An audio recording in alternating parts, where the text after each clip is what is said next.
আমরা পরিষ্কার বলে দিচ্ছি, হয় আপনারা বিচার নিশ্চিত করুন, না হয় আপনারা যাওয়ার রাস্তা খুঁজে বের করুন।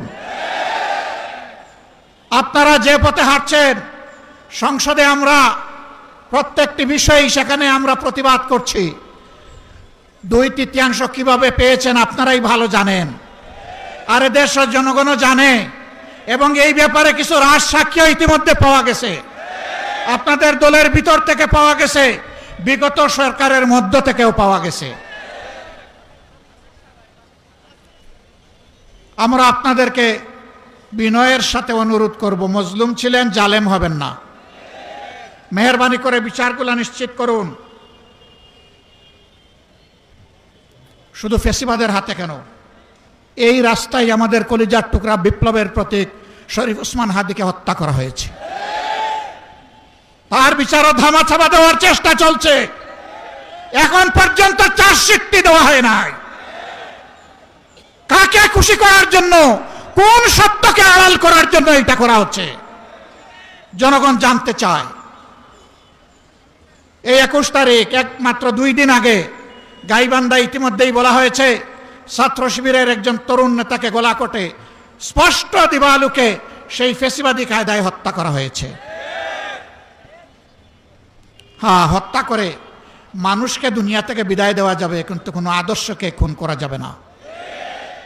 এদেশের মানুষের অন্তরে, কলিজায়, হৃদয়ে, মগজে সব জায়গায় বসে আছে মজবুত ভাবে রাসূলুল্লাহ সাল্লাল্লাহু আলাইহি সাল্লামের আদর্শ। এই আদর্শকে নির্মূল করার চিন্তা করবেন না। যদিও আপনাদের একজন সিনিয়র নেতা ঘোষণা করে দিয়েছেন নির্মূল করবেন, অতীতে যারা নির্মূল করার ঘোষণা দিয়েছিলেন তারা নিজেরাই আজকে নির্মূল হয়ে গেছে। নির্মূল বেশি করবেন না, এটা এক ধরনের ভাইরাস। এই ফেসিবাদের ভাইরাস, চাঁদাবাজির ভাইরাস, দুর্নীতির ভাইরাস, দলীয় শাসনের ভাইরাস, এই সকল ভাইরাস মুক্ত করার জন্য আরেকটি বিপ্লব অনিবার্য হয়ে উঠেছে। সেই বিপ্লবের জন্য আপনারা কি প্রস্তুত? মানুষের জীবন, ইজ্জত এবং সম্পদ, দেশের সীমানার জন্য আরেকবার কি জীবন দেওয়ার জন্য প্রস্তুত আছেন? বন্ধুরা, এই বয়সে আমি এবং আমরা পিছিয়ে থাকবো না, সম্মুখ সারিতে থাকবো, আড়ালে আবদালে নয়। তবুও বাংলাদেশের দিকে কাউকে লাল চোখ দিয়ে তাকাতে দেব না ইনশাআল্লাহ। কোন কালো হাত বাড়ালে সেই হাত ঘুরিয়ে দেওয়া হবে। 20 কোটি মানুষের 40 কোটি হাত এই দেশকে পাহারা দেবে ইনশাআল্লাহ।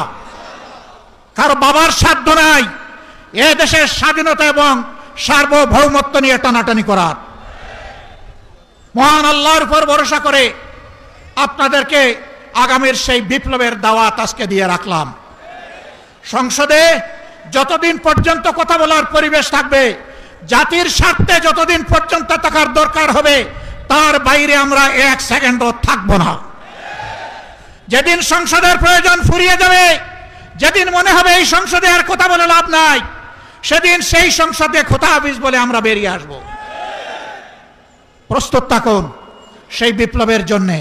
অন্যায়ের সাথে কোনো আপত নয়, নতুন পুরাতন কোনো ফ্যাসিবাদ মানি না।